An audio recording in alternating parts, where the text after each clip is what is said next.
Hello mga kasari, magandang umaga.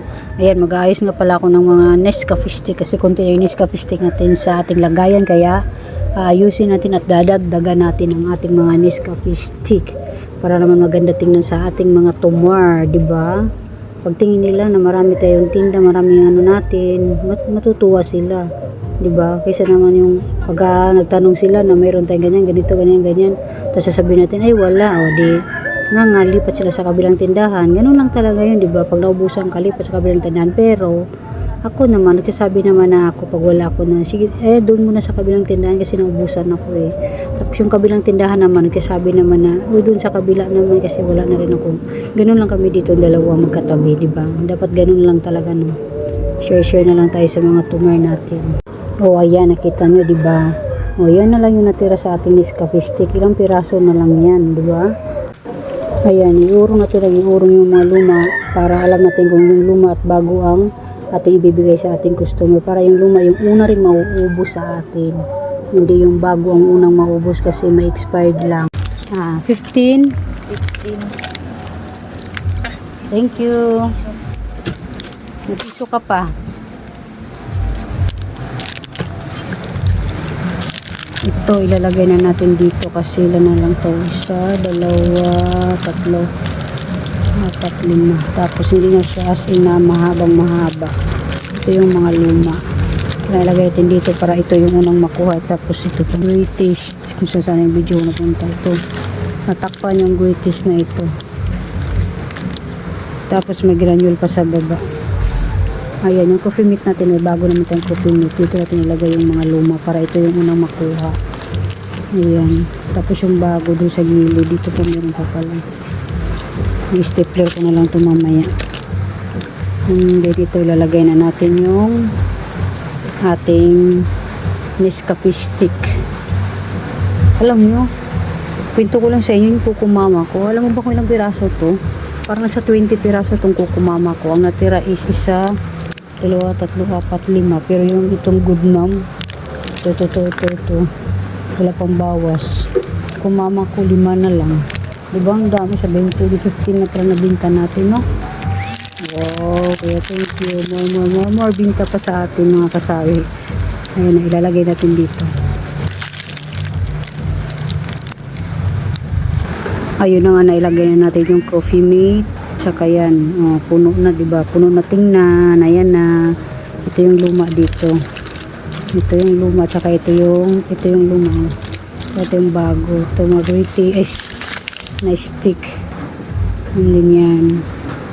Coffee mate, nilagay ko na rin yung coffee mate, tsaka dinugtong ko na rin yung mga ano dyan. Diba? Ganda na tingnan, oh. Puno tingnan lang, oh. Bigas natin marami pa, oh. Itlog natin, 2 tray na lang, pero bukas, dito wala, pero may isang box ako na, bakit puro 21 to? May isang box ako na, ano, ilagay natin dito mamaya. Isang box na, ito UFC, may isang box ako dun sa loob, ilalagay natin, and then dito, wala na rin pala dito, hindi ibig sabihin talaga kahit paano mabinta yung ating tindahan, kaya thank you Lord. Thank you. Wala na rin palang dato na suka. Magkuha tayo doon. May mga stock tayo doon sa loob eh. Mga stock tayo na suka. Itong tuyo na dato na saan na. Ito. Yan. Kuha tayo doon sa loob. Itong mga to, hindi mabinta. Ako na lang siguro gagamit niya. Hindi siya mabinta dito. Tapos ito, coffee mate. Natin kung magkano itong coffee mate na to sa resibo. Hindi, may darating pala ako mamaya. Darating yung birasa, pero kunti lang in-order ko dun. 400 mahigit lang yun. 400 pesos lang yung mahigit. Kunti lang talaga. 80 gram. Tapos, 65 divided by 3. Ay.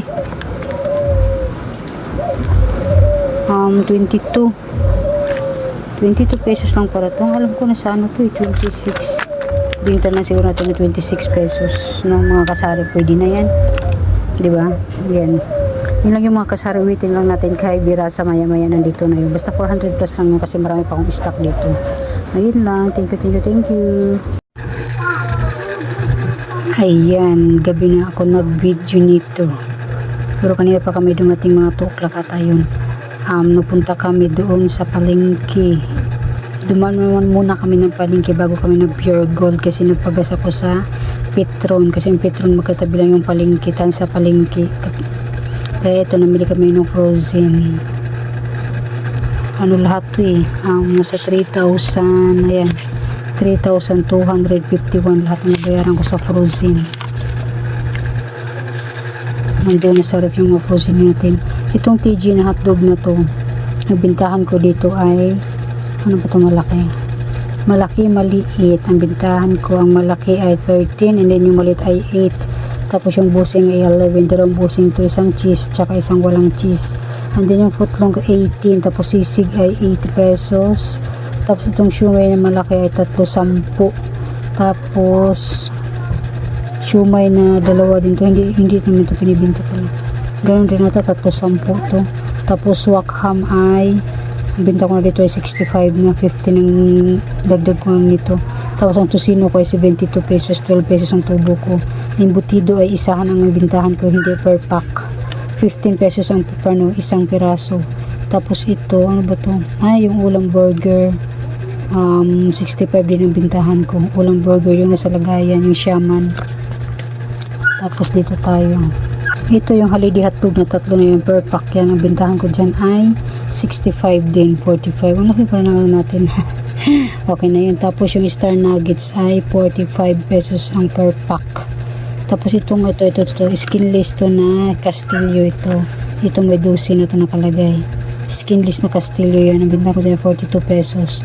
Tapos there's itong price na to ay pagkain ng akin ng mga anak. At yan ang total ay 3,251. Ayan, kung pares tayo ng presyuhan ng ating mga kasi diba magkano pa tayo ng ref kuryente. Tingnan natin yung nasa ref natin. Pakita ko sa inyo punong-puno yung ko dun.